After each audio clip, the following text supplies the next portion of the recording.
Dengan Ibu Rosa di sini yang akan nantinya belajar bersama kamu, belajar tentang biologi. Nah, anak didik Ibu sekalian, hari ini kita akan belajar tentang materi pertama di kelas 10. Kamu akan mempelajari nantinya tentang ruang lingkup biologi atau biologi sebagai sains. Nah, kalau mendengar kata biologi, apa kira-kira yang akan terlintas dalam pikiranmu? Apakah anak-anak didik Ibu sekalian bisa membayangkan saat ini kira-kira biologi itu apa sih? Gitu. Mungkin di antara kamu ada yang akan memikirkan tentang tumbuhan seperti berikut ini. Atau mungkin juga kamu akan memikirkan tentang hewan. Atau bisa saja juga kamu akan memikirkan tentang mikroorganisme yang tidak kasat mata. Seperti misalnya apa ya?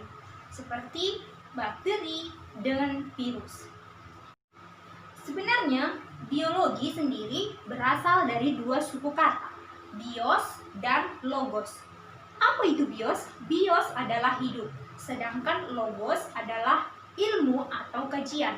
Nah, maka dari situ kita bisa simpulkan bahwa sebenarnya biologi itu adalah ilmu yang mempelajari tentang makhluk hidup.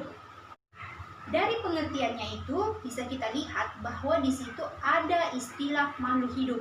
Nah, makhluk hidup di sini sudah pasti harus memiliki ciri yang khusus yang akan menunjukkan dirinya benar-benar merupakan sebagai makhluk hidup.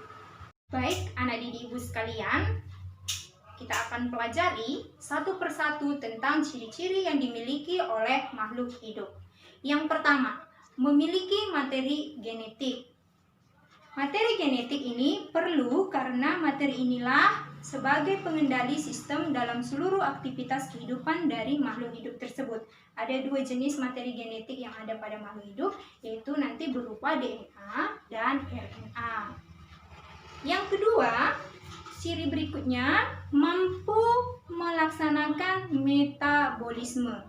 Dengan metabolisme ini, seluruh rangkaian reaksi kimia terjadi pada tubuh makhluk hidup.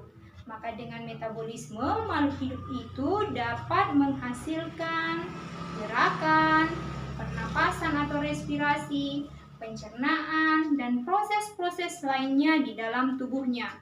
Karena adanya metabolisme inilah nanti makhluk hidup akan membutuhkan nutrisi. Yang ketiga, mampu melaksanakan proses iritabilitas. Di mana iritabilitas ini merupakan kemampuan makhluk hidup menanggapi rangsangan. Dari kemampuan inilah, maka nantinya makhluk hidup mampu bertahan hidup di suatu lingkungan. Yang keempat, mampu melakukan adaptasi. Hasil dari adaptasi inilah, maka akan terjadi berbagai variasi-variasi yang ada pada makhluk hidup. Kamu bisa lihat sendiri variasi-variasi yang terjadi pada makhluk hidup di sekitar kamu saja.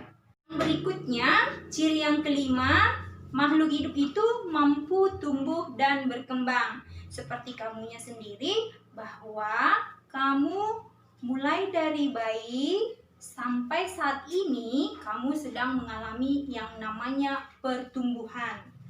Dan nanti akan mencapai tahap dewasa. Itulah yang disebut perkembangan.